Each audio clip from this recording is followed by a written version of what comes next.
I'm just seeing a lot of people struggling financially right now. What do we want? Climate change is a big concern. With Haida Gwaii, we are creating a new story. The fear of being evicted and ending up on the street. Knowing that you have a good life here, that your family's supported, that you're able to build and live in the kind of community you want to live in. The question is, are we going to fight for a future, or are we going to continue to manage decline? We are now the only party keeping a price on carbon pollution. Long wait time to see a doctor. We're not eating out as much. The rent is like too expensive. Are you ready to turn British Columbia blue? Sharing the excitement and vision that we have. We're just getting started.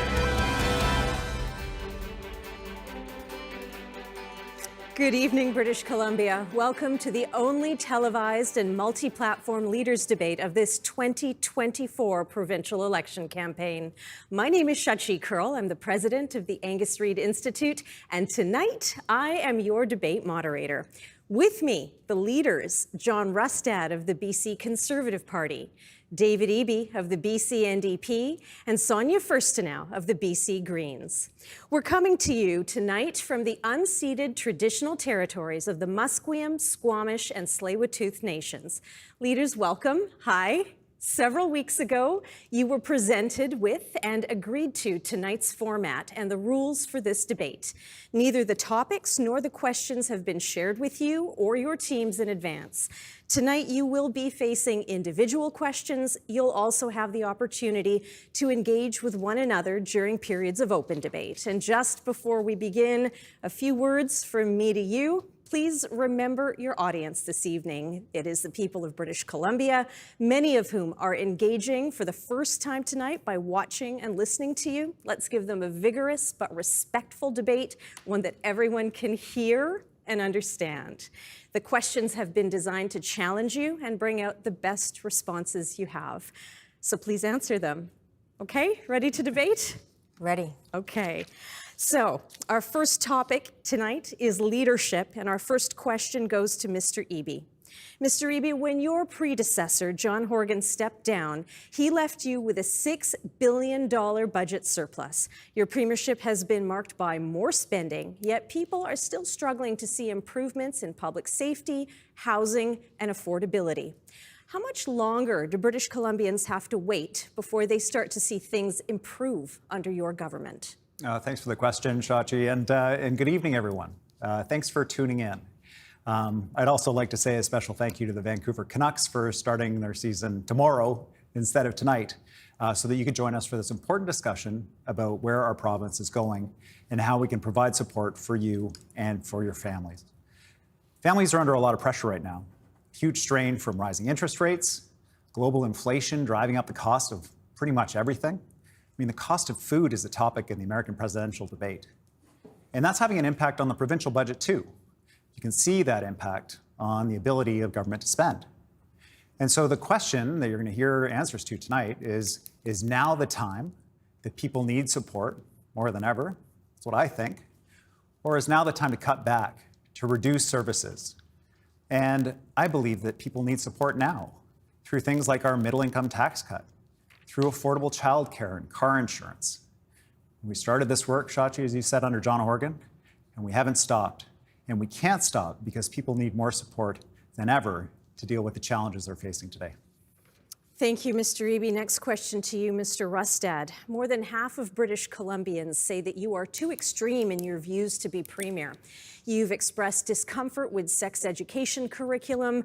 You've said you regret taking the COVID vaccine. You suggested on a podcast that carbon emissions aren't a problem for carbon-based beings.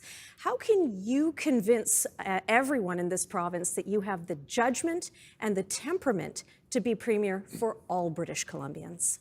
Well, thank you very much for the question, and thanks everybody for tuning in as well. I think it's important to think about where we are as a province with what's going on. There are many things that people are concerned about in BC. There's many things that have been said about me as the leader. And I can tell you something, as the Conservative Party of British Columbia, we are laser focused on the people of this province. 1 in 3 people are thinking about leaving this province. 1 in 2 youth can't see a future by staying in British Columbia. This, to me, is what needs to change. As a government, a Conservative Party will make sure that we're laser focused on people. on making sure that we meet their needs.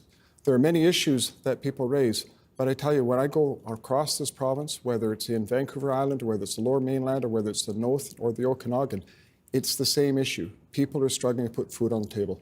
That's why we come forward with cutting the carbon tax. That'll save $1,200 per family in a year. That's why we've put forward the Rustad rebate to reduce the burden of whether you're renting or paying a mortgage, which is $3,000 per year that will be savings. $1,800. That'll be $3,000. It's a significant amount of money to be able to help people in this province. Thank you, Mr. Rustad. To you now, Ms. Furstenau. The size of your caucus in the legislature is down to just two, yourself and Adam Olsen, who's chosen not to run again. Your former leader, Andrew Weaver, is endorsing the Conservatives this time. Why would voters consider the Green Party? Good evening, and I would say that the need to consider voting for the Green Party is that we are getting a lack of leadership from the other two leaders. And I just want to talk about the answers they just gave. David Eby says people need help right now, but there are people working for social development poverty reduction being paid $40 an hour to deny $40 credits to people who need emergency groceries. When John Rustad says he's laser focused on the people, I wonder which people he's talking about, because it's certainly not people who are struggling. It's certainly not people who can't pay the rent. It's certainly not people who need help when it comes to mental health and health care. What these two are offering is either more of the same or back to the past with John Rustad, who's been in the legislature since 2005, who is part of the government that cut services, that cut funding to education, that took away the help and supports that people need, so that we find ourselves now 23 years downstream from a BC Liberal government and 7 years downstream from an NDP government that hasn't been willing to do enough to change things. That's why we need Greens in the legislature. Thank you. And now a question to all of you. Recent polling indicates that none of you have a clear lead in the public's hearts. Over the last week, British Columbians' views of you have worsened more than they've improved over the last few weeks. To the undecided voter, how do each of you differentiate yourselves from one another? Each of you will answer this question, leaders. We're going to start with you, Ms. Furstenau, then Mr. Rustad, then Mr. Eby. The way we differentiate ourselves is that we focus on a future that BC could have. We focus on recognizing what's gotten us here, understanding the complex problems we face, the serious problems we face with affordability, with climate change, with lack of health care. And then we propose solutions that are actually going to get us out of these crises.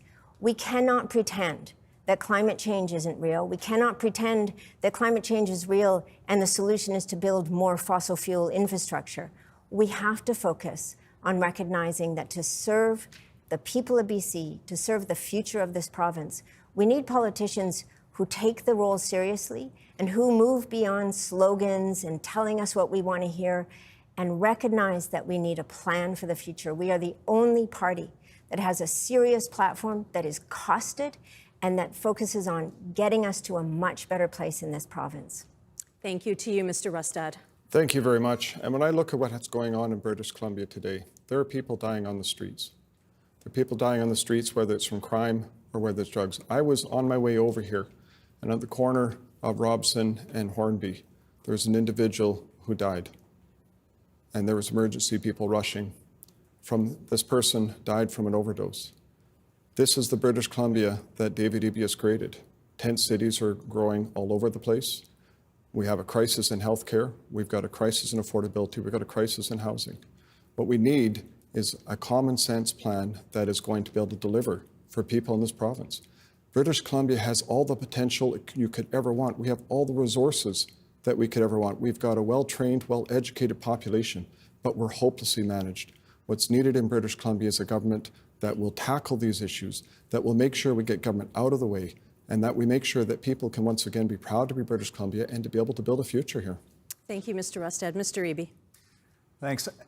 There are huge challenges in our province, and they're not unique to our province, whether it's the cost of living, challenges around getting the doctors and nurses that we need to ensure our healthcare system delivers care for you and your family when and where you need it, the issue of affordable housing. These are critical challenges. and we can solve these problems. In fact, we're starting to turn the corner on some of them. For example, we connected 250,000 people to a family doctor in the last year. We're going to connect another 160,000 in the next 6 months. Well, every British Columbian who wants a family doctor will be able to have one by the end of 2025 at the pace we're going right now. What you hear from John Rustad, conspiracy theories, division, cuts, it's not going to solve the problems that we face. We've got to take these problems head on, and we've got to do so much more. And we can solve these problems together. Thank you, Mr. Eby. So now it's time for you leaders to debate, and here's how this is supposed to work. Everyone's microphones will be on. What I would ask is that you allow each other to finish at least a first thought for the first person who starts, because somebody's got to start, and then the rest of you can jump in. So, Mr. Rustad, you're going to open this debate section. How do you respond to what you've heard so far from Mr. Eby and Ms. Furstenau? Well, clearly, when I think about British Columbia, and I think about the fact that 1 in 2 youth are thinking about leaving British Columbia, that to me is a failure of leadership. It's weak leadership in British Columbia. People should be able to hope and build a dream here. Today in British Columbia, there is close to half the people that have passed because of an overdose in Canada, right here in British Columbia. It is failures of government policy. We need to make sure that we can build hope for people. We need to make sure that we can unleash our resources and our economy so that people can build that hope and build that future. It really is astonishing to hear John Rustad always talk about how many young people want to leave BC, but never talk about investing in young people, never talk about investing in education, never talk about investing in making sure there's enough psychologists and counselors in our schools, never talk about ensuring that university and post-secondary are affordable for people, and never talk about how we're really going to make sure that housing is affordable in this province, which is to get non-market housing in, to put vacancy control in place, and to stop real estate investment trusts from driving up housing prices and rents in this province. He never talks about solutions. He talks about all the problems, and he consistently focuses on what's negative. I feel like I live in a different place from John Rustad. His vision of BC is one that is dark and gloomy. We need a vision of hope. If we want young people to stay here, we have to give them a reason to stay. Shachi, we need hope and a plan. And that's what we're delivering for young people. Now, John Rustad's, he talked about his Rustad rebate. I call it the Rustad long wait, because you don't actually get to benefit from it fully until 2029. People need support right now. It also excludes young people. If you're working and you're living with parents, if you're in a multi-generational home, you don't benefit at all from his plan. Who benefits the most? If you own a penthouse in downtown Vancouver, you benefit the most from his tax cut. But if you're sharing a home, you don't. Dave says that doesn't make any sense. No interest in young people need support.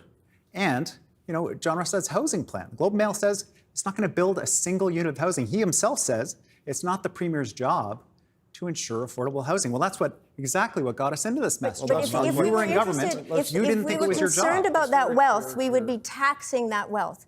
There's no plan in the NDP platform. There's no Conservative platform so far. But if we were concerned about that enormous accumulation of wealth, if we were concerned about the growing inequality and the growing poverty, we would be looking at ways to actually tax some of that wealth. We have that in our platform. Silence from the NDP. So look, silence from the Conservatives. What the NDP have just said and what David Eby just said. David Eby actually said the private sector has no place in housing, and that's just wrong. Did I say that? Yes, you did, Mr. Eby. The reality as well is this. We are going to cut the carbon tax by getting rid of the carbon taxes in British Columbia. That will save $1,200 for a family today. And yet David Eby, he wants to actually double the carbon tax in his next term. That is what he has said he will do. And so this is the reality we're facing in British Columbia. That is more money just in the carbon tax saving alone than what he is proposing with his taxes. And for him to come out and say that $900 right away for the Rustad rebate in terms of the rent and in terms of mortgages, those are people, hardworking people in British Columbia that will get that benefit right away. And I wish we could bring the whole thing in, except that the fiscal mismanagement and a $14 billion deficit being proposed by David Eby will take away the future of people. Mr. Eby, you seem to want to respond. Well, I don't even know where to start here, Shachi. John Rustad can't get rid of the carbon tax because of the federal backstop.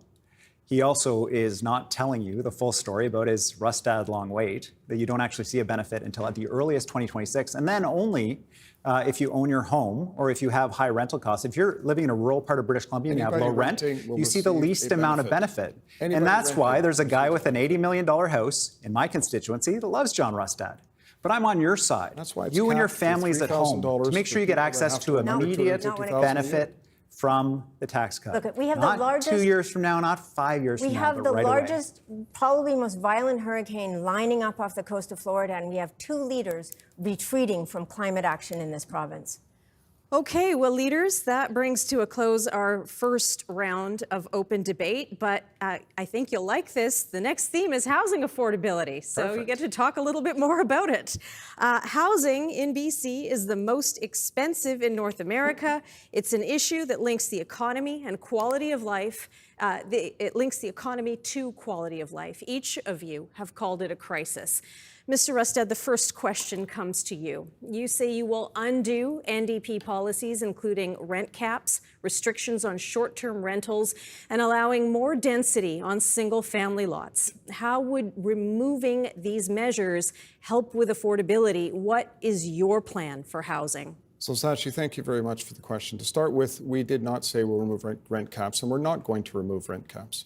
That's something that's very clear to be done, that needs to be done in British Columbia.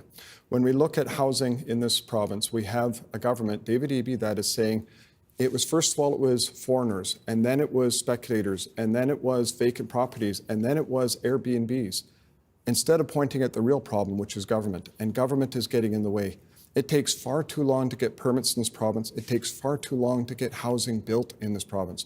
We're going to come to communities with $1 billion a year to be able to invest in things like water and sewer upgrades so that we can clean up the backlog that's needed, so that the investment can be there for densification. We're going to work with communities on zoning so that we can zone for densification, as opposed to David Eby's approach of just overriding local governments. Working with local governments is critical because we also need to make sure local governments can get the permitting process done much faster. It's also why we're looking at using the old MIRV program, the multi-unit residential buildings.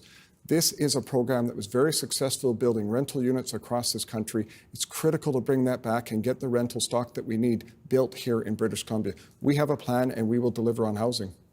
Thank you, Mr. Rustad. Mr. Eby, many people today will never be able to afford the same kind of housing their parents had. What do you say to those who feel upward mobility is no longer an option in British Columbia, that they have no choice but to lower their expectations when it comes to where and how they live?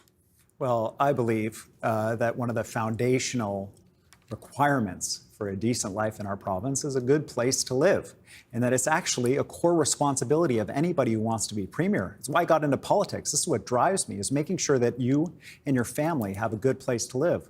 That was a strong contrast here. John Rustad explicitly said he doesn't think that it's the premier's job to help deliver affordable housing. Well, our plan will deliver 300,000 middle-income homes. That's what experts are saying. In addition, we're expediting construction by investing in modular housing construction so that housing can be built faster and cheaper. We're preserving lower-cost rental housing so that a senior who sees that for sale sign go up out front of the rental building doesn't fear that they're going to end up in a shelter.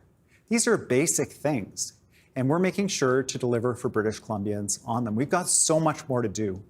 Our plan to get people an opportunity to buy their first home, to address Airbnb, to address speculation, people leaving homes vacant in our market.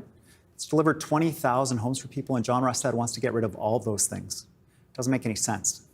Thanks, Mr. Eby. Ms. Firstenow, your party calls for measures to cool the market in order to make housing more affordable for everyone. But how do you do that without devaluing what is often a person's largest financial investment, their home? Yeah, I mean, I think it's really important for us to recognize that when people can't afford to live in British Columbia, our economy is not going to be able to be strong. We are going to see ourselves further and further away from the province that we want to be. In Victoria, rents have more than doubled in the last 7 years. We're in an emergency where people can't afford to live here. And so what we are proposing is immediately put in rent caps between tenancies. This is where the rents are being jacked up in between tenancies. It's an incentive to evict. Non-market housing, we need to build tens of thousands of units of non-market housing every year to put a check on the cost, especially of rental housing. We have a median income in BC of 44,000 people. Half of $44,000. Half the people in this province earn less than $44,000. They don't have an affordable place to live. It's an emergency. We can address this in a way that protects the people of British Columbia, but we have to stop protecting real estate investment trusts and investors who have made so much money off of housing in this province. Thank you, Ms. Firstenow. And now a question, the same question to all of you in terms of order. We'll start with Mr. Eby, then Ms. Firstenow, then coming back to Mr. Rustad. Here is your question. The pendulum on housing policy has swung from market-driven to much more government interventionist. Nothing appears to be working. Is it time to go back to letting the market decide, or is it time for even greater government intervention? To you first, Mr. Eby. Thanks, Shachi. There's no one solution to the housing crisis. When somebody's looking for a place to live, they're checking Craigslist for a place they can rent. They're looking at the listings and thinking, God, I'm never going to be able to afford a house. The way we got here is so many different challenges wrapped up together. We have to go after all of them. You can't just choose one. So if you're a builder, if you're a drywaller or a painter or a carpenter, you build homes. Build it. Make sure that people have a chance to live their life for themselves and their family. We don't want you tied up in endless permit processes. John Rustad's advocating. Let's get building those homes, those 300,000 middle-income homes. Sonia's right. We need to lean on the nonprofit sector. We need to have non-market housing. And we also need to be innovative, making sure, like we are with 5,000 units every year, that people can buy into market at 40% below market value, supporting them to get out of rental housing and own their first home. We've got to do all the things to support British Columbians. Ms. Firstenow. Neither of these other leaders want to talk about the role that financialized investors, real estate investment trusts, are playing in BC. In 20 years, 59% of rental housing was purchased by real estate investment trusts. We have global capital coming to BC, buying up housing, and it is not being used to ensure that people have a place to live. It's being used to ensure that shareholders get their profits delivered. It's something I've been asking David Eby about since 2018, when he was Minister of Housing, when he was Attorney General. What is the province going to do to put protections around the people, as opposed to letting these investment bodies turn our housing into a commodity and use it entirely for shipping profits to shareholders, who most of whom aren't even part of BC? Thank you, Mr. Rustad. Thank you. You know, I want to start off by saying is 1 in 2 youth are thinking about leaving British Columbia because they can't afford to live here and they've got no hope to buy a house. I love my wife. I love my nieces and nephews. I miss the fact that I wasn't able to have children. But I think any parent would want to do everything they can to make sure that there's an opportunity for their kids to be able to build a future here in British Columbia. And I will ask you this, in 7 years of NDP government, has anything been better? Is housing improved? Housing has been in a crisis. We've seen a 30% decline just this year on housing starts. And I talk to people, there are tens of thousands of housing units that have started and are now defunct, that are not going ahead in British Columbia. This is failure of policy. This is why the Conservatives have a common sense plan to unleash the potential of the private sector to build that housing, to build those rental units, to make sure that people can have a home here, and to make sure that our kids can stay here in British Columbia. Thank you, Mr. Rustad. Now time for more open debate, and we will begin this time with you, Ms. Firstenow. John loves to talk about unleashing the private sector, which is what the BC Liberals did when he was in power, when he was part of that government in the 2000s. Unleashing the private sector means more profits for the private sector and more lack of affordability for the people in BC. John doesn't want to just unleash the private sector more in housing, which has gotten us to exactly where we are today.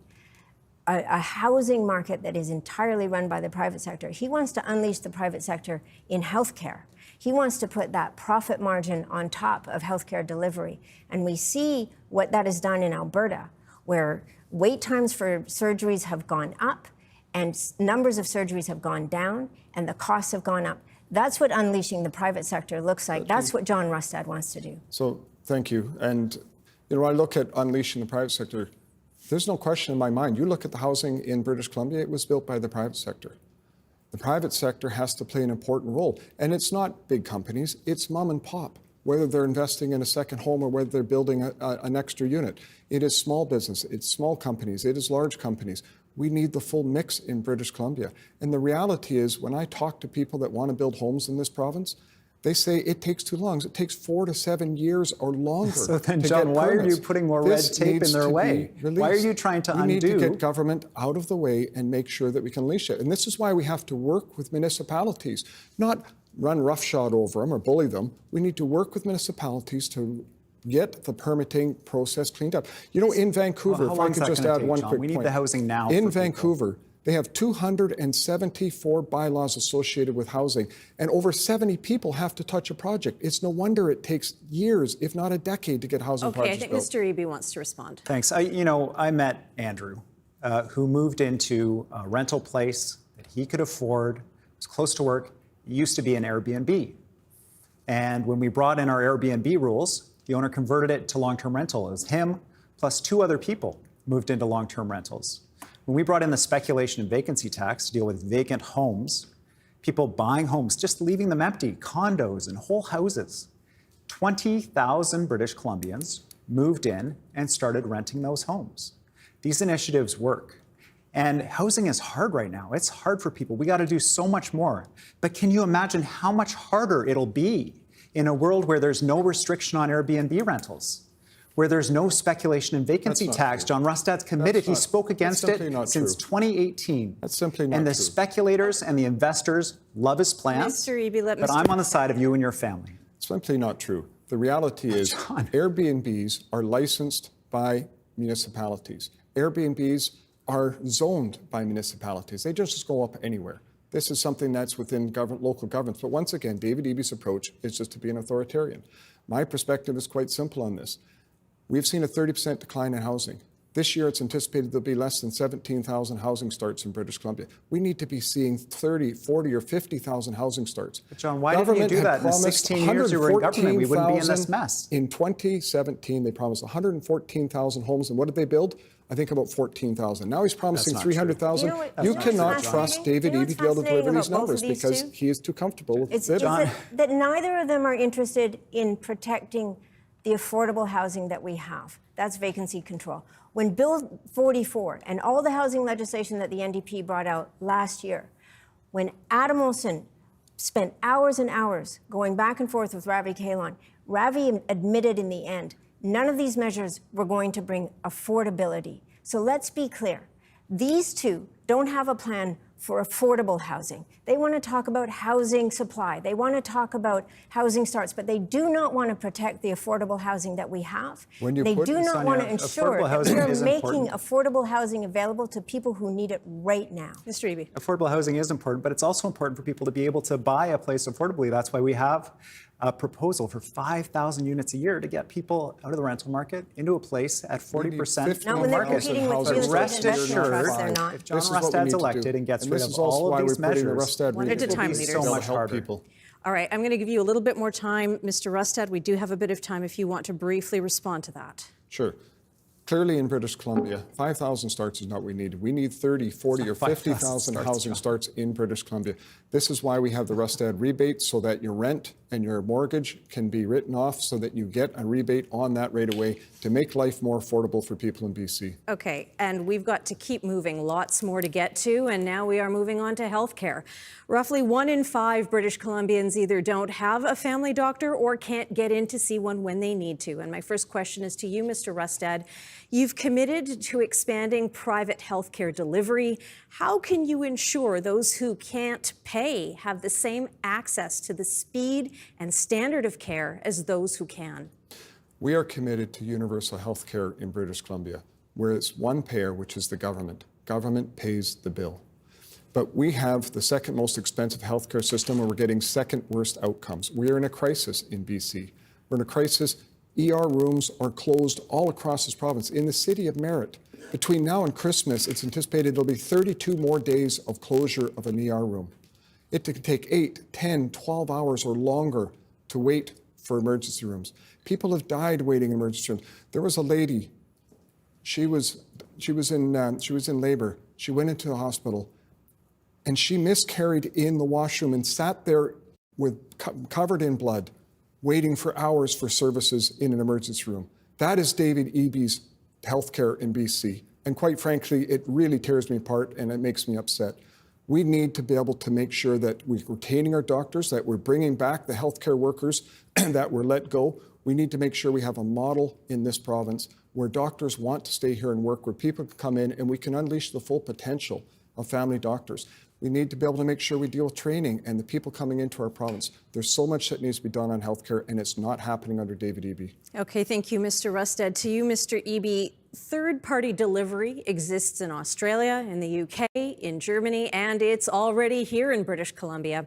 In coming out so strongly against alternative care models, including privatization, are you putting ideology above the needs of British Columbians? No, not at all, Shachi. When people need care, we're going to make sure we're doing everything we can to deliver care. That story that John just told is horrific. Every British Columbian deserves high-quality care no matter where you are in the province. People who are, when we weren't hitting cancer treatment timelines, we reached down to Bellingham and we retained a private clinic to be able to make sure that people were getting the care that they need. It's not about ideology. We have a shortage of healthcare workers. We've got to train up more healthcare workers. We've got to recognize the credentials of those healthcare workers who want to work in our province from other parts of Canada, from other countries. We're leading the country in recruiting healthcare professionals. We've got to do more. And I'll tell you, we're not going to get there by cutting the healthcare system. As John Rustad's proposal, he keeps releasing numbers consistent with cutting billions of dollars from our healthcare system. He hasn't released his costed platform.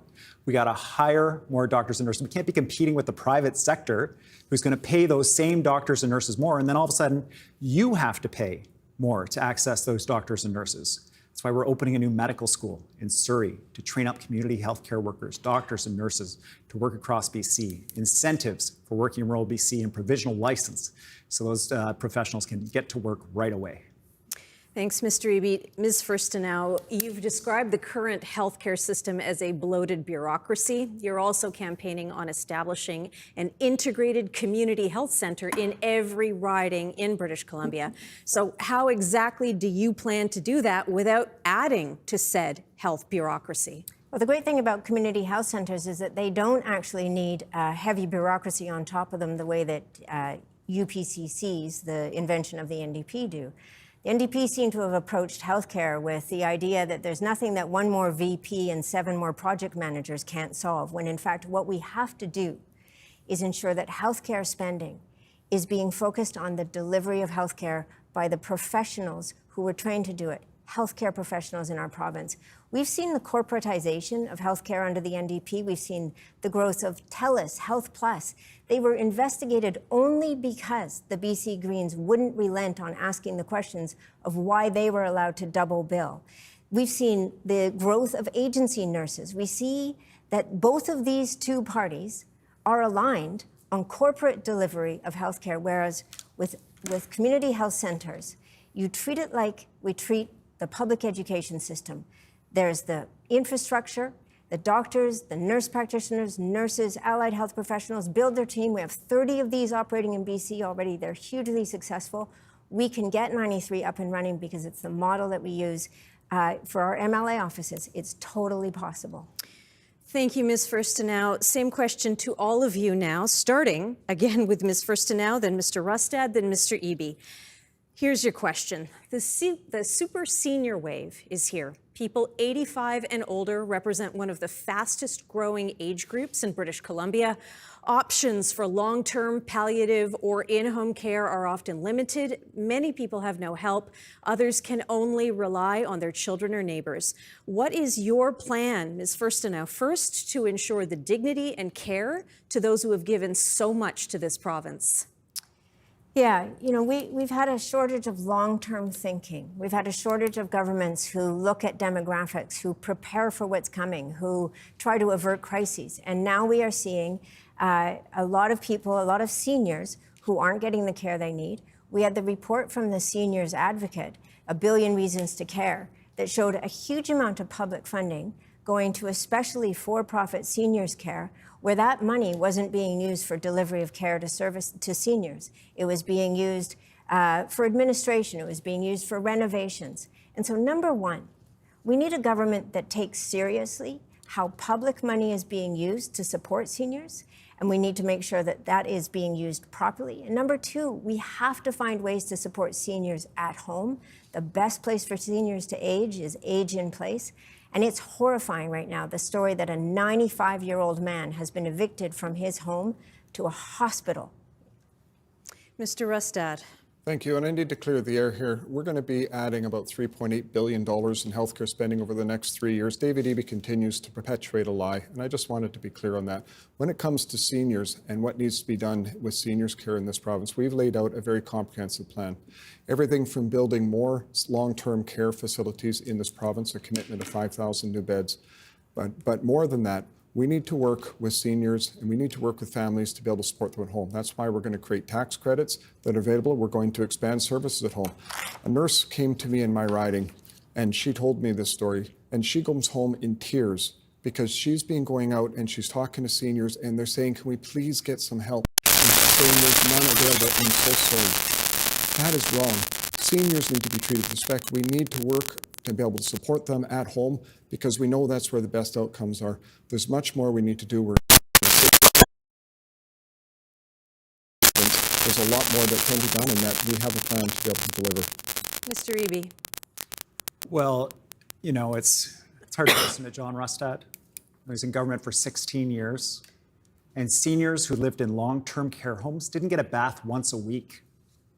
The vast majority of long-term care homes didn't meet even minimum provincial standards for care and dignity. And now he says, oh, if you send me back, I'm going to be different this time.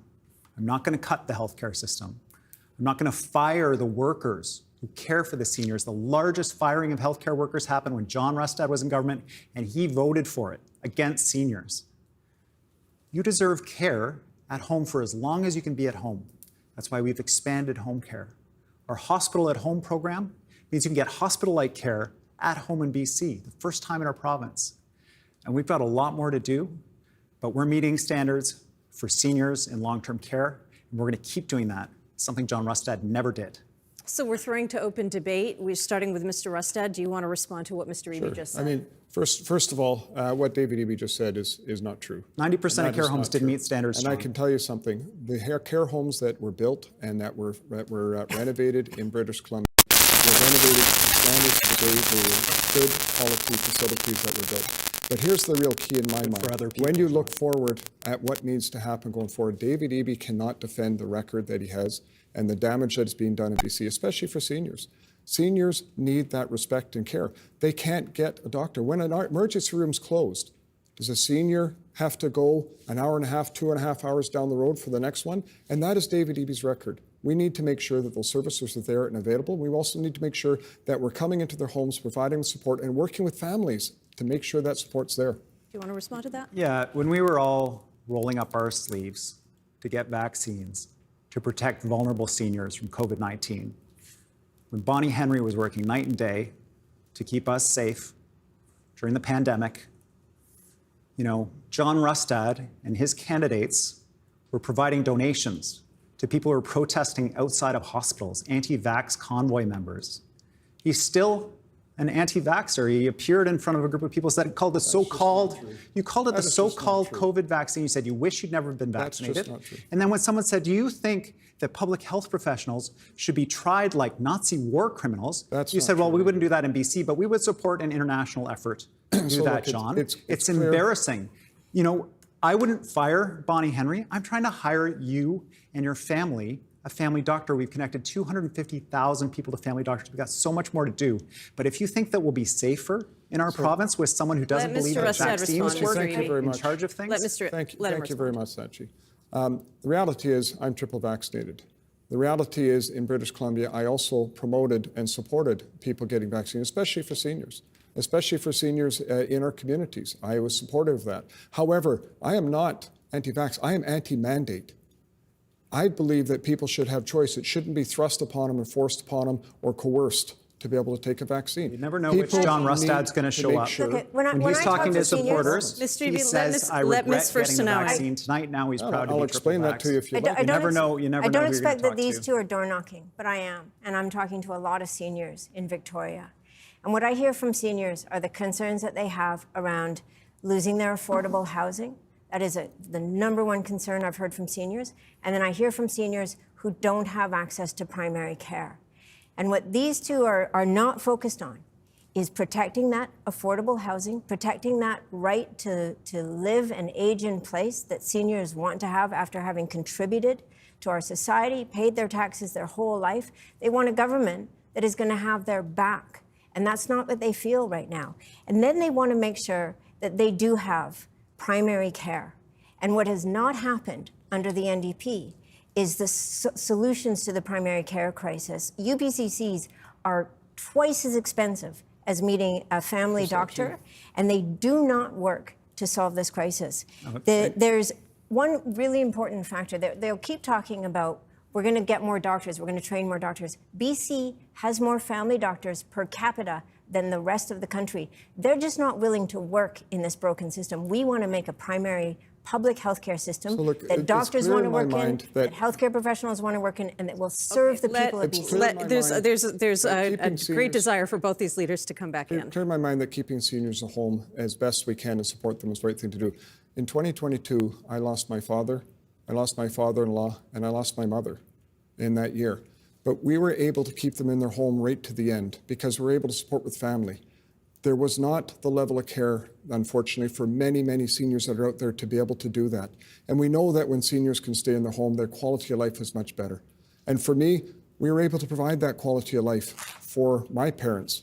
But I know many families can't. And that's where we need to be able to make sure we're supporting those families to be able to stay in their homes. Okay, I'm going to allow you to come back in, Mr. Eby, and I'll give you a little bit more time. Thanks. These are huge challenges that we face in our healthcare system. You know, when John Rustad was in government in 2010, they said, we're going to make sure everyone gets a GP for me, the program they called it. 5 years later, fewer people had a family doctor than when the program started. We're actually making progress on getting people family doctors. We're supporting you and your family. And we believe in the science of things like vaccines. We don't have a candidate that says that vaccines give you AIDS. We don't support anti-vax convoy members. We believe that science works and it keeps us safe with things like vaccinations. Okay, thank you, Mr. Eby. We're now moving on to our next section, which is the opioid crisis and public safety. It has been the better part of a decade since BC first declared a public health emergency over drug-related deaths. Since then, more than 15,000 people have died, and on average, between 6 and 7 people die every day. My first question is to Ms. Furstenau. Ms. Furstenau, you plan to continue safe supply. You talk about prevention and reducing stigma, but how do you tell people, especially young people, about the risks of using hard drugs while simultaneously trying to destigmatize? Yeah, it's really important that young people get good information, they get reliable information. We've seen in programs in the United States, in middle schools, in high schools, where when young people get the information that gives them everything they need to know about the risks and dangers, especially of opioids and hard drugs, there's a 66% decline in use amongst young people. That's what we should be aiming for. The other thing that young people need, and I had a friend of mine who's 18 reading me some statistics this afternoon saying that girls are saying that their mental health is worse than it's ever been. We need counselors in schools. We need enough EAs in schools. Kids need to feel supported in their schools. Prevention is critical. But it's interesting that David Eby says he listens to Bonnie Henry when it comes to COVID and when it comes to that public health emergency, but he rejects her advice when it comes to this public health emergency that has claimed 15,000 people's lives. There needs to be a regulated pharmaceutical alternative to the toxic drugs that are being distributed by organized crime in our streets, and that's the advice from the provincial health officer to this government. Okay, that's time. Thank you, Ms. Furstenau. Now to you, Mr. Rustad.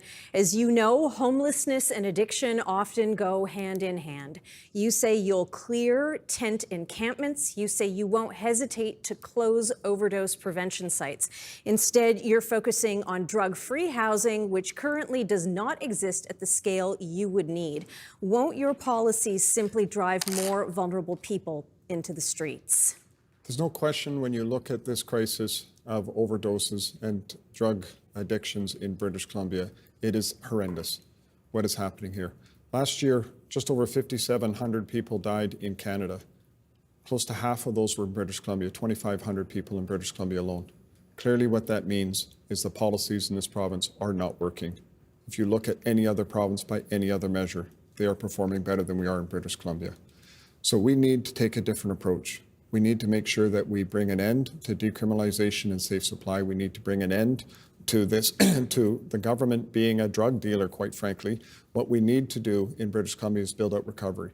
And yes, you're right, there is significant investment that's needed, and we're going to make those investments. Everything from doctor-prescribed treatment to short-term recovery to longer-term recovery and to involuntary, compassionate recovery. These are things that need to be done. We're going to build out this capacity. But I'll tell you the story of Christian, who was a 13-year-old, and when he was first addicted and not told by his parents did everything they possibly could to try to get help for him. He eventually passed away when he was 28. And when I talked to the mom said, I asked the government to try to help me and they refused. They didn't even answer the phone. That's time. Okay, Mr. Eby, thank you. I am going to come back around and invite you to answer the substance of the question. We've heard you on the things that need to be done. Heard that. However, as we pointed out in the question, the capacity that you're talking about does not meet the scale at this time. In closing tent encampments, in closing safe consumption sites and other use sites, are you not driving drug-addicted people back into the streets? Where exactly do you expect them to go? I will give you 30 seconds to respond. Thank you. We need to make sure that there's three distinct groups. There's those that are down on their luck, there's those that have addictions, and those that have mental health. We need to make sure that we have housing and available for those people that need it and down their luck. When we have people with addiction, we need to make sure that we deal with detox, get them into a place where we can put them in housing for recovery and make sure we have that. It needs to be built out. And of course, with mental health, we have to make sure those supports are there. And I'm sure we'll have an opportunity to talk more about that in the future. Okay, thank you. Mr. Eby, in the 7 years your government has been in power, people around British Columbia have seen their communities scarred by the toxic drug and mental health crises. Tent cities and street crime have become common. How do you respond to those who say your policies, including the experiment to decriminalize public drug consumption, have only made things worse? Yeah, this is a really awful crisis. I listened to the story of Christian and the struggle of his parents to get him support. Anyone who's lost a child or a parent or a loved one or a friend, and there are so many people, there are very few people who haven't been directly affected by this, knows the scale of the human tragedy and that it's urgent. And it's led us to try things that were unimaginable at certain points. Who would have imagined that there would be an all-party committee and the police chiefs lining up say, let's try decriminalization. Let's try removing stigma so that people can come forward and ask for help. They don't worry about getting arrested or losing their job. And so we tried it, and it didn't produce the results that anybody wanted. Instead of people feeling like they could come forward, people struggling with brain injuries, mental health issues, and addictions felt like they could use drugs anywhere in the province. So we had to change course. This is a hard problem. It won't be solved with simple slogans. We got to do that. We actually need to take on this problem head on. We have opened hundreds of new treatment beds. We're providing support for youth like Christian, Vancouver Island, the Orca-Lalem site. We've got so much more to do. And we'll do everything it takes to make sure that we're supporting people in recovery however we can. Thank you, Mr. Eby. Same question to all of you. Throughout this campaign, you've been largely focused on what to do once toxic drugs are already in our communities. To each of you, what is your plan to address the role of organized crime and the constant flow of drugs through our ports and other places? We begin with Mr. Rustad, then Mr. Eby, finally Ms. Furstenau. Thank you. There's no question in my mind that our ports are wide open. The German report has said that less than 1% of containers in the British Columbia are actually checked. The federal government exited the scene in 1997. and the problem has only gotten worse under David Eby. And I suggested, and I still move forward the plan, that we are going to strengthen our port police. We're going to actually make sure that that force is there and available to be able to do that work. David Eby said, oh, you can't do that. It's federal. Watch us. We're going to make sure that we crack down on these ports. We're going to bring an end to the organized crime, the drugs and the guns that are coming through our ports. We're going to help work with the federal government to strengthen our borders right around. We're going to do everything we can to actually even go after the components that go into making these drugs so that we can get these dangerous drugs off our streets. They're killing people on a regular basis. This needs to happen, and a Conservative government's going to make sure that we put the resources there to end our ports being wide open and to bring an end to this crisis. Mr. Eby. Thanks, Shachi. You know, again, difficult to listen to John Rustad on this critically important issue of organized crime in our province. You know, when John was in government, gangsters brought hockey bags full of unmarked bills to BC casinos. They laundered money with impunity. They used our court system to enforce those same gambling debts. The government had no interest in taking that on. And now John Rustad has actually announced that he's not even going to enforce federal gun laws in British Columbia. He's going to direct the police, and this isn't just one time or twice, it's 3 times, including in the radio debate we participated in. He will direct the police not to enforce federal gun laws that prevent abusers from accessing guns, that prevent gangsters from buying and selling handguns and semi-automatic weapons. It's ridiculous. And now he says he's going to get tough on crime. Give me a break. John, you have to go with the gangsters. You have to take their cars and their houses and their guns and enforce the law, and that's what we're going to do. Ms. Furstenau. Yeah, I mean, I think one of the problems we have is that people are being abandoned to homelessness. There isn't solutions for them. Mayors are asking, the provincial government have been asking the provincial government to step up and play the role that they're supposed to play, to have a social safety net, to ensure that people aren't living outside and gathered in an area where it's very easy for organized crime to find them and to sell them substances that are very dangerous and often deadly. We have an example in Duncan. 4 years it's been operating. It's been a proven success model. It's the village site. It gets people into homes. It gets them wraparound services. It gets them connection, belonging, community, employment, and it keeps them away from organized crime. This is what should be scaled up everywhere in this province. This is how we solve this crisis. Thank you. And now time for open debate. Mr. Eby, we'll start with you. Thanks. You know, I think it's critically important on an issue as challenging as the toxic drug crisis to be frank with British Columbians. We're going to have to try different things. We're going to have to do different things to get at this and provide people the support that they need. And it's not okay to play politics with it, John. It's not okay to say to one community when you're in Richmond, to the Chinese community, we're going to close the overdose prevention sites. We're going to close them, the drug dens, you called them. And then later on, you say, well, actually, we're not going to close them. We're just going to change the name. And then your critic, Eleanor Sturko, comes out and she says, well, actually, we're going to expand them. We're going to put additional services. People need to know what the plan is. These are hard issues. Lives are on the line. This is not a simple fix. It's not solved with a tweet, and it's sure not solved by pretending to one community instead of addressing it head on. Ms. Furstenau, then Mr. From both John and David, and as an MLA, from parents who say exactly what we're hearing. I needed to get help for my child. My child needed mental health support. My child was in crisis. I couldn't find anything. There's one child psychiatrist in all of Cowichan. We are not creating a voluntary care system. We are not creating a mental health care system that meets people's needs before they're in crisis. And we don't have a plan from either of these two leaders to ensure that people have access to psychologists under MSP, which is something we've been pushing for 3 years, that people have access to child psychologists, that kids know that the counselors are there for them, so that we are avoiding these terrible crises that kids are finding themselves in, and parents saying, I can't find help for my child. In British Columbia, David Eby has had 7 years. And what has the results been? We have seen, for example, in Surrey, where people are being blackmailed and threatened on a regular basis. We're seeing gangs and gang activity happening at an extraordinary level, people being killed by these gangs. John, we have not seen any action that has actually taken anything. And David Eby, we have seen in some of these safe supply locations, we have actually seen people arrested and distributing drugs in those facilities. These sort of things need to be shut down when that happens. We have to have a zero tolerance policy for this type of an approach in British Columbia. He has done nothing. He has not even addressed the facilities where there was a problem like that. And the police had to go in and seize the drugs and arrest people. British Columbians need to know where you stand on these issues. When you go and you call them drug dens and you say, I'm going to close all the overdose prevention sites to one community, and then you go to another community and you say something, when you're talking to a guy whose life was saved 5 times, let me finish, John, this is important.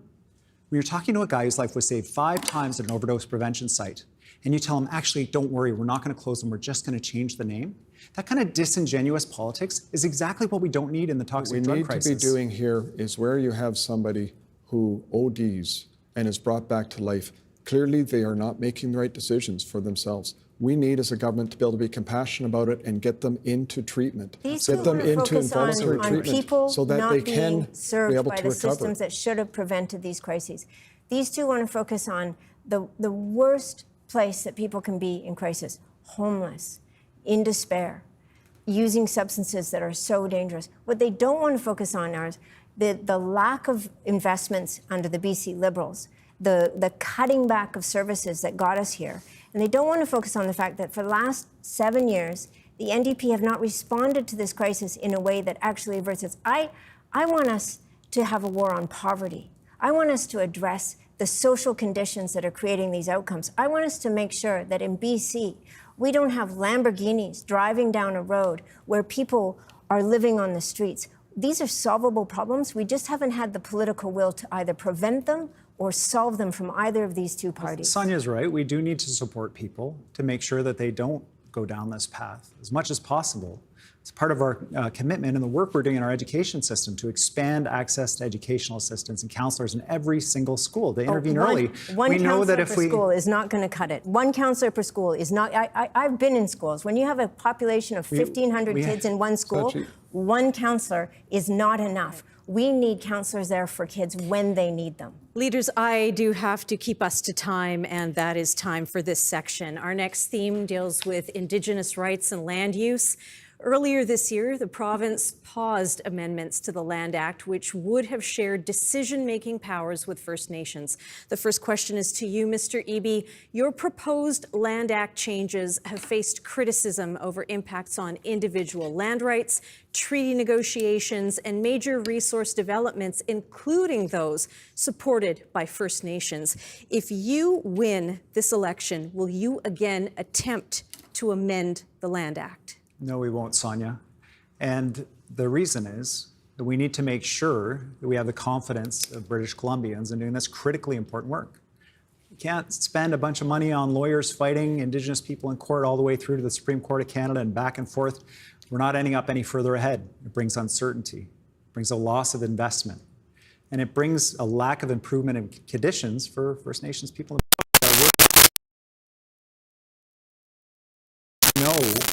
That when we work with Indigenous people, we lift the conditions for Indigenous people across the province in BC, but we also improve the lives of the regions around them. And so when I think about mining, for example, in the Northwest, the Tahltan, major mine under construction right now, 1,800 jobs. It's a cooperative partnership between the Tahltan and the mining company. It's the future in the province, not fighting in court. And what John Rustad is doing, spreading division. Some of his candidates openly racist to Indigenous people, denying the history of residential schools. Paul Ratchford in my own constituency on Orange Shirt Day saying he won't wear an orange shirt because he won't misrepresent Canadian history. These are the kind of candidates he's running. We don't need division. We need to work together. Okay, thank you, Mr. Eby. To Mr. Rustad, the Declaration on the Rights of Indigenous Peoples Act was passed by all parties 5 years ago. You say you may repeal it. Is that for certain? Be specific. Under what conditions would you do so? Thank you, Sachi. When we look at British Columbia and we look at First Nations in British Columbia, they've been held back economically for far too long. We need to be able to unleash their potential. We need to make sure that they can fully participate in the economy. We make sure that economic reconciliation can be a reality. And I've witnessed this firsthand as I signed 435 agreements with First Nations. I witnessed this firsthand when I see the difference it makes to people on the ground and to what's going on in our province. And so my perspective on this, and our Conservative Party looks at British Columbia, working with First Nations, lifting them up, making sure that we can help fulfill those opportunities for them. And when there is legislation in place that creates friction between Indigenous and non-Indigenous people, I think that's wrong. That is not reconciliation. So we need to be able to move beyond that. When you look at the debate in the UN on the United Declaration of the Rights of Indigenous People, we want to bring that to life in terms of how we work with First Nations. You look at the debate, you look at the intention, that's how we will utilize UNDRIP in British Columbia. DRIPper legislation, the Declaration of the Rights of Indigenous People Act, has caused friction in this province, and it needs to be replaced with what makes sense so that we are not creating the divisions amongst people, but instead we're making sure that both Indigenous and non-Indigenous life have the opportunity to be able to fully participate and benefit from a growing and expanding economy. Thank you, Mr. Rustad. To Ms. Firstenow, your platform says Indigenous governments have decision-making authority over their lands. But how do you reconcile this when economically independent First Nations who want to log old-growth forests, or they want to support pipeline projects? Yeah, well, for so long in this province, these are the only options that have been given to First Nations, and the kind of economic reconciliation that John Rustad is talking about are the benefits agreements that he entered into with First Nations that were colonial and paternalistic, that identified how the money could be spent if those proceeds went to First Nations, that ensured that First Nations couldn't criticize a project, that ensured that the people of those nations couldn't speak out. What we need is to recognize that the courts have been telling governments across Canada, and especially here in BC, that rights and title for First Nations exist, and the courts have been directing governments to do the work to sort that out at a negotiating table, not, as David said, spend millions and tens of millions of dollars on legal fees, fighting battles that the provincial government always loses, because the courts have been consistent on this, and the courts want governments to create certainty, to create consistency, and to ensure that we're doing the hard but essential work of reconciliation with First Nations. Thank you, Ms. Firstenow. And now the same question to all of you, beginning with Mr. Eby.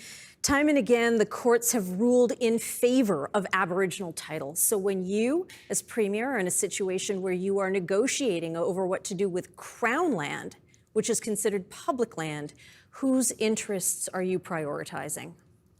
Well, that's a critically important question, Shachi. Thank you. And the best way I can describe it to you is to talk to you about the agreement we did with the Haida people. You know, recognizing Haida title, everybody knew the government wasn't going to win in court. Haida have been there since time immemorial. They've got their own governance. They've been looking after different functions.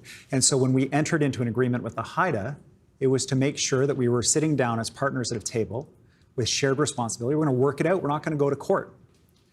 And that's what we did. That's how we got to an agreement with the Haida. And you know, when we went to the legislature, John Rustad stood up, he looked in the eyes of the Haida elders, and he said, yes, this is the right thing to do. I went and I talked to the Attorney General. We never were going to win in court. But then as soon as he got outside the legislature, he hit social media, he said, hey, the Haida are coming for your private property. A total lie, a total fiction, and an example of the kind of divisive politics that our province does not need. Ms. Firstenow. Well, it's really critical that we create certainty in this province, that it's long-term, and that we recognize, again, what the courts have indicated for us to do and what government should be doing.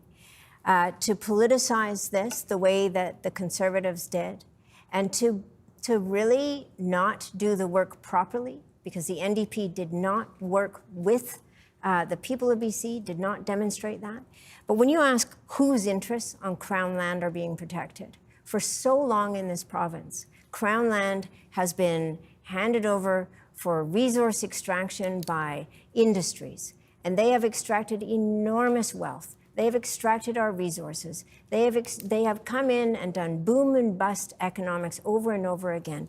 And whose interests were not protected were the long-term interests of British Columbians. We now have a devastated landscape. We have so much damage that has come, and the wealth has left our province. Mr. Rustad. Thank you very much. When you see economic reconciliation on BC, you see both Indigenous and non-Indigenous be able to prosper. And I'll give you the Haisla, for example. They went from 65% unemployment to 15% unemployment.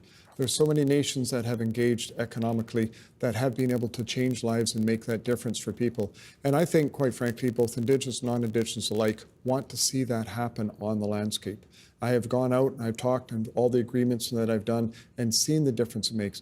And when it comes to Haida, or to the Haida Gwaii and the Haida people, I fully support addressing title. It needed to happen. It's the right thing to do. But private land and infrastructure should never have been put on the table. Not without engaging with the people and making sure that you're in a situation. By coming forward and doing it, ultimately you're going to end up with Indigenous law applying to your private property. We need to make sure that everybody's at the table if you want to achieve true reconciliation. Okay, time now for open debate. Ms. Firstenow, we begin with you. Mr. Eby, I see you shaking your head. You may engage once you've had a moment to speak. Look, it's fascinating to me that John Rustad's vision for this province is one that's rooted somewhere around 1957. I mean, he cannot look ahead because he can only look back. He is so limited in his imagination of what's possible. And when it comes to reconciliation, when it comes to sorting out rights and title, what we have to do, the hard but essential work we have to do, all John Rustad can do is look back to when he was Minister of Indigenous Relations, and what he wanted to do was visit First Nations that had golf courses. He is not seriously taking this issue and recognizing the serious work of a provincial government is not to politicize this, not to make people afraid, but to recognize that to move forward, to create economic certainty, to create economic prosperity for everybody in BC, this issue has to be sorted out. Well, look at what the Squamish Nation are doing at the foot of the Burrard Street Bridge.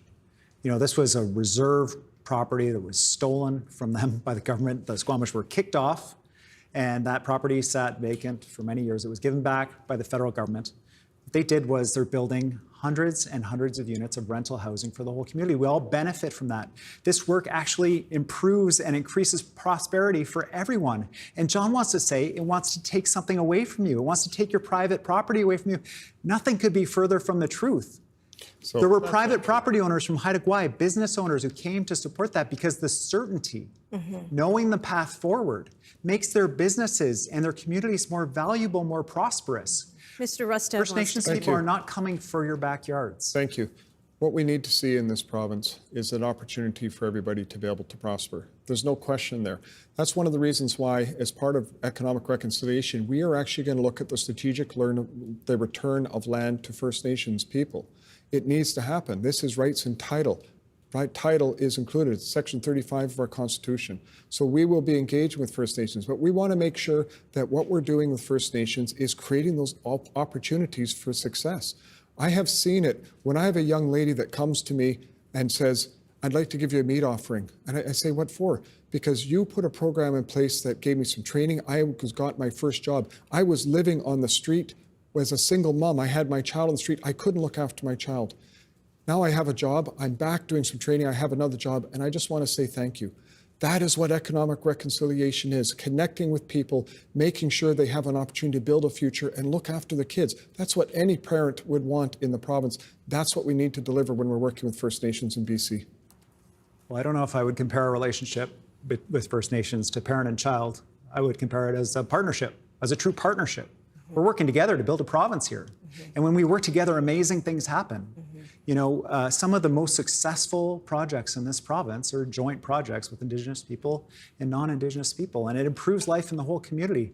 John, I just can't disagree with you more that your first action would be to repeal a law that just recognizes the rights that we know Indigenous people have in this province. Why would you pick a fight with Indigenous people as one of your first steps? We got to work together because here. John just wants to take us back to the 20th century. It's where he feels most comfortable. It's where he feels that we should be going. He cannot see a future that's different from the one in the past that he's had, and he cannot see a future that's unlike what the BC Liberals created when he was a cabinet minister in their government. This So is the a first man thing who we will lacks do- imagination, Let who Mr. lacks the Rustad respond, capacity Ms. to see a Firstenow. better future. The first thing we'll do as a Conservative government, should we have that honour and the trust of people in this province, is actually to get rid of a lot of the waste and excess that this government is spending money on. They have expanded the budget by 70% and delivered nothing. 7 years and nothing has improved. We need to change course and make sure that we put people first in BC. Okay, we do have to leave it there and move on to our next theme, which is about the future of British Columbia. The first question to you, Ms. Firstenow. We're living with the effects of climate change every day. Fires, floods, and this summer, no BC-grown peaches. At the same time, the reality remains this province relies on resource-based industries. Between 2017 and 2020, your party held up an NDP government. Tell us, what did the BC Greens actually do to transition BC's fiscal future away from fossil fuels? Yeah, we did have a confidence in supply agreement with the BC NDP, and when they brought forward a piece of legislation to give LNG Canada, at that time, over $6 billion in subsidies, we voted against it. But who voted with them? The BC Liberals. This is where John and David are aligned. They're aligned on subsidizing fossil fuels. They're aligned on building more LNG infrastructure in BC. They're aligned on continuing to drag us back to a fossil fuel age when the rest of the world is moving forward, when we will not be able to meet our emissions. And it's interesting that David's been asking about which John Rustad. Before he became Premier, David Eby said, we cannot meet our climate targets and continue to build any more fossil fuel infrastructure. But under the NDP, we've gone from 0 LNG facilities to a potential of 7. We have a government that is all in on a fuel that is now proven to be worse than coal, that the International Energy Agency has said will leave BC behind because the demand will be gone. We need a clean energy future for BC, and the only party focused on that, truly, are the BC Greens. Thank you, Ms. Firstenow. To you, Mr. Rustad.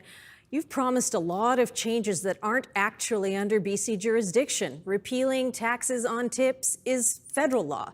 The courts have ruled you can't just clear away homeless camps, and you say you'll bring back those plastic straws. Are you promising things that a BC government alone can't actually deliver? So we're very proud of the fact that we just need to get rid of the stuff that sucks in BC. Paper straws suck. I'm sorry, we've got to get rid of those. It doesn't work for people in BC. You know, there's a little meme I saw where there was 2 lines of white powder, supposedly cocaine, and a plastic straw, and the bottom sign said, one of these is illegal in BC. And that, to me, tells a great story in terms of David Eby's British Columbia. When we look at tips and what has happened in British Columbia, of course, we can't impact what's going on the federal side, but we can categorize it and make sure that it's not taxed from a provincial side. And it's easy enough to be able to do that in terms of computer technology today to do it. It's the right thing to do for people who are serving, people who need that extra little boost to make sure we have that sort of money available. These are the types of initiatives we need to do to be able to help people in British Columbia, not to put barriers and struggles in front of people in British Columbia. So we're actually, very aggressive in everything that we need to do in this province because things aren't working. It's been 7 years, Mr. Eby, and he has not been able to deliver for people in BC. We need change, and that common sense change is what the Conservatives will deliver for BC. Mr. Eby, you've spent a lot of time in this campaign, a significant part of your platform talking about John Rustad. Are you more focused on him than your own plans for the next 4 years? Thanks, Shachi. Not at all. But it's important that British Columbians know who's running in the election and what their positions are. And John Rustad, he's avoiding debates. He refused to debate on the island. He won't take follow-up questions from reporters. He doesn't get back to media outlets when they ask questions that he doesn't like. Answering questions is not optional if you're applying for the top job in British Columbia. John, you got to answer the questions. And when you're a climate change denier, when you say that the science behind climate change, the same science that's predicting this massive hurricane off the coast of Florida, is false, that it's a hoax and a lie and people have been tricked. How do you lead a province whose massive advantage is clean electricity? some of the lowest carbon products available. Sonia says no fossil fuel development at all.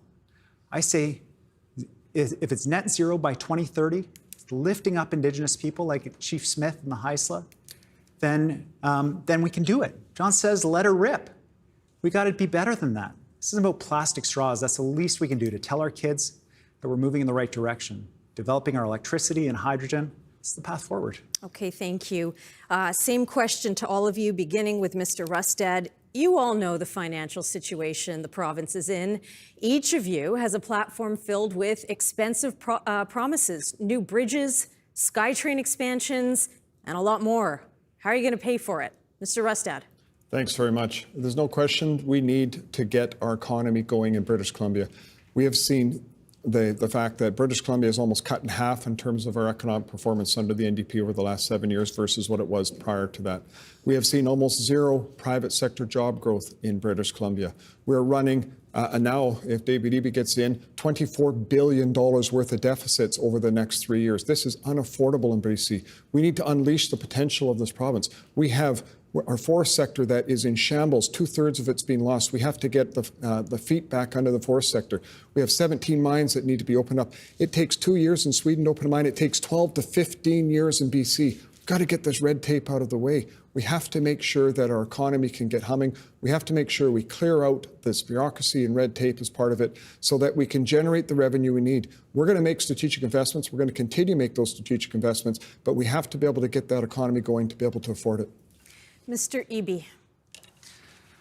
Well, I mean, there was a lot there.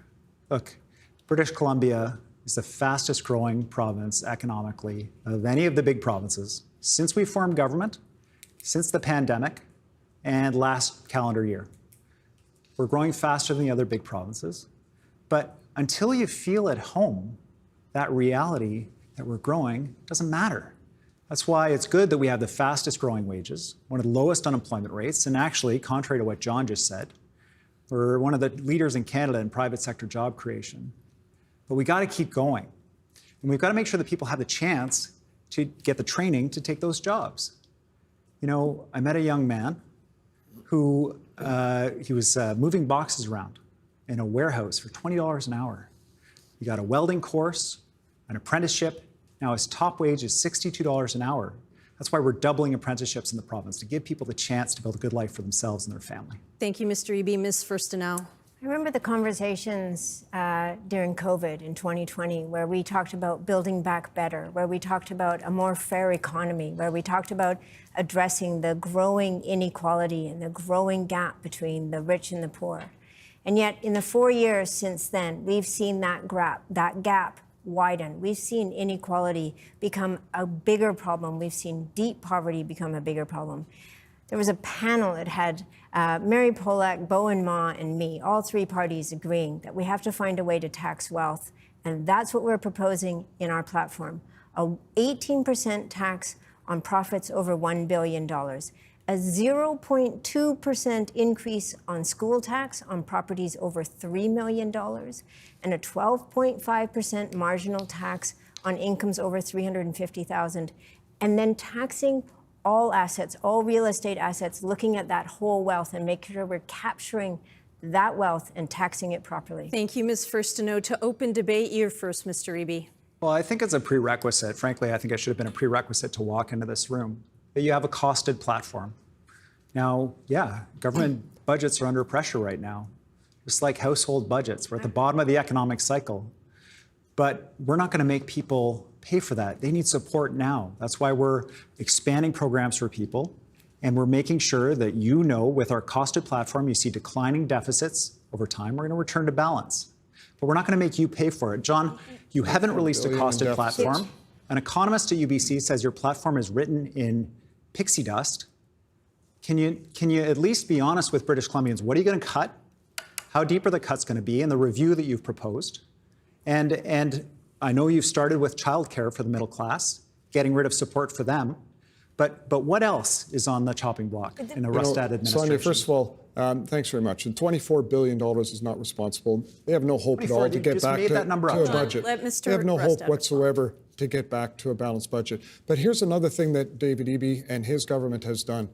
They have put the cart before the horse. They're promising to do things like net zero by 2030. They're promising to do heat pumps. They're promising to do electric cars, but we don't have electrical generation. Last year, almost 20% of the electricity we actually needed had to come from outside of borders, from things like natural gas and coal-fired. We need to do significant investments in our power generation ability in this province, something that he has ignored as a government, to be able to make sure that we can actually come close to even doing any of these things. But the key piece in my mind is when 1 and 2 youth are thinking about leaving this province, if we do not get our economy going, those people will leave here. That's a brain drain, but most importantly, as parents want their children to stay close to home. They want to see a future for them. We've had generations of politicians come to the public in election time and say, we're going to give you a tax cut, we're going to give you a rebate. The NDP themselves have given rebates that have amounted to over billions of dollars, instead of spending that money on ways to systemically solve problems. You know, it would be really helpful for people if there was transit available. Per capita, people spend $10,000 to own and operate a vehicle. If they had the option of available, frequent, fast, and free transit, that could save people $10,000 a year. People want to know that a healthcare system is there for them. People want to know that their kids are getting an excellent education system. People want mental health care. People want infrastructure. People want affordable housing. Tax cuts and rebates are a way that politicians and political parties try to woo people during elections, and then they turn their back on them for the 4 years after that election and fail to deliver what people need that will actually make their lives more secure and more affordable. Well, I think, Sonia's clear, and that's the discipline of a costed platform. She's going to increase taxes on certain groups. That's her plan. For the wealthy. And for I'm the clear. wealthiest I understand, in the province. Sonia. I understand. For us, we have a costed platform that includes immediate support for you and your family, for the middle class. But John, you said a lot there. But the one thing you studiously avoided saying was where your costed platform. How can we debate you when you won't even say what you're going to cut? Are you cutting health care? Cutting childcare? You said you're doing a review. We've seen this movie before when you were in government. $3.8 billion to healthcare funding over time. David Eby keeps on calling it lie. But here's something David Eby is not telling you he's going to do. He's going to double your carbon tax over the next term. The carbon tax? He is going to double committed to get rid of the carbon tax. We're both getting rid of the carbon tax. Let's be clear. Half the people in this province are struggling to put food on the table and pay their rent. And his goal is to tax you even further into poverty. Taxing people in poverty is not going to change the weather, Mr. Eby. Taxing people in the weather is not going to change the weather. And we will be releasing the full costing of our platform. Rarely see but those the key two things piece that we need together. to see is the economic development to make sure we can pay for these things. This is why we're stuck in the 20th century. And this is where we have to wrap this section of the debate. We have time now for a final round, which will not be a debate. I want each of your answers individually. People who vote for opposing candidates are often friends, colleagues, even spouses in the same household. But at times, each of your campaign's rhetoric has cast the other side as woke, fragile, extreme, or yes, even weird. I would invite you all now to take a moment to personally reflect. Tell us how you yourselves have contributed to an increasingly polarized political climate. And most importantly, help us understand why you're doing that. We will start with Mr. Eby. Well, I regret that we're having to have a debate about a bunch of very polarizing topics. These are topics that used to be settled for British Columbians for a generation. Climate change is real. Vaccines work. We don't call gay people groomers. We respect people. We respect Indigenous people. We don't promote hate and division. And I regret that I have to continually talk about these things because John Rustad has fielded candidates that promote these views that he himself also seems to hold some of these views. I would much rather be talking about the fact that he doesn't have a costed platform, the fact that our tax benefit for people is available immediately, that we're building affordable housing. I don't want to be talking about this stuff. I want to talk about what matters to you at home, but it's important that you know who's on his team, who the next health minister could be, who's making decisions about what your kids learn in school. This is important information, and I regret that we have to talk about it. Mr. Rustad. Thank you very much. We've been actually clear in this campaign that we are talking about the issues. We're talking about the solutions. We're talking about the fact that people are dying on our streets. We're talking about the fact that our healthcare system is collapsing. We're talking about the fact that our economy is in shambles. We're talking about the fact that crime is running rampant.